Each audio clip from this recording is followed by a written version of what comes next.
Anthropoid historical advisor on why the true story matters. Plus, read Time's original 1942 coverage of Operation Anthropoid. In early 1942, Time reported that Germany had chosen its bloodiest man to combat a rebellion in Europe.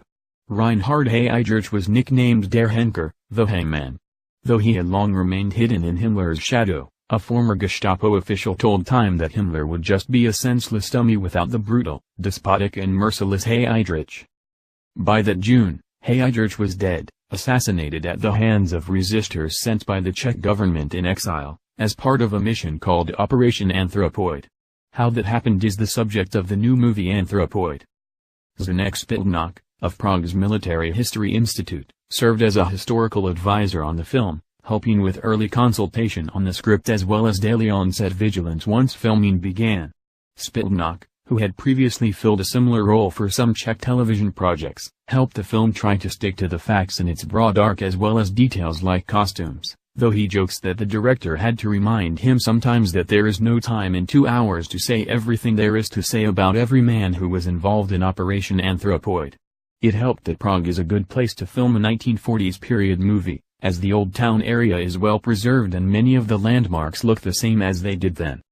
He tells Time that the story was not widely known even within the nation then known as Czechoslovakia during its time under communist rule, until 1989. But in the last 15 years it became very popular, he says, and I hope that every child in school learns about Operation Anthropoid. Why? It's a story about bravery and it's also a warning against any form of radicalism and any form of evil, he says. It's also a very good example that every form of fight against evil matters. Get your history fix in one place. Sign up for the weekly Time History newsletter. Time's original 1942 coverage of Operation Anthropoid, which was headlined Heydrich's Inferno and captured the man in lurid terms, imagining a dialogue between him and the devil, puts the need to tell this story in stark terms. Reinhard Heydrich died and went to hell. "Hello," said the devil. "We've been getting quite a few of you Gestapo men lately. I understand there will be more, too, before long. But you were supposed to be the toughest guy in Europe. Millions of people hated you. You were a big shot. What in the world happened to you?" "Heil Hitler," said Heydrich.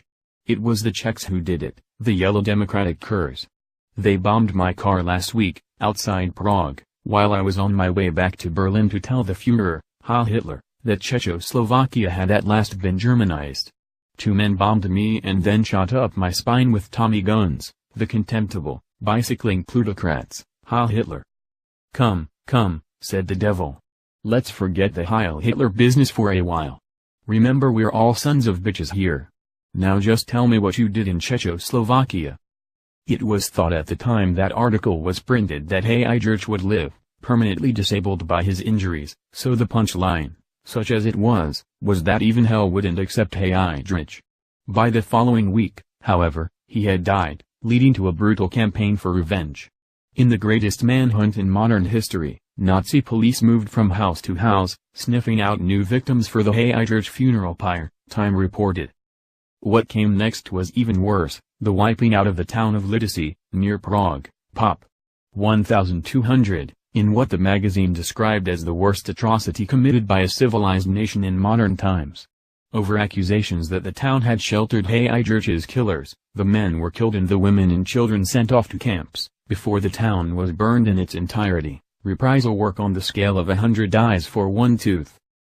The following week, Time's coverage of the story ended, with the Czech resistors found and shot. Czechs in exile hoped that this marked the end of perhaps the chilliest atrocity chapter in modern history, Time noted. But, 2 days later, the killings started anew.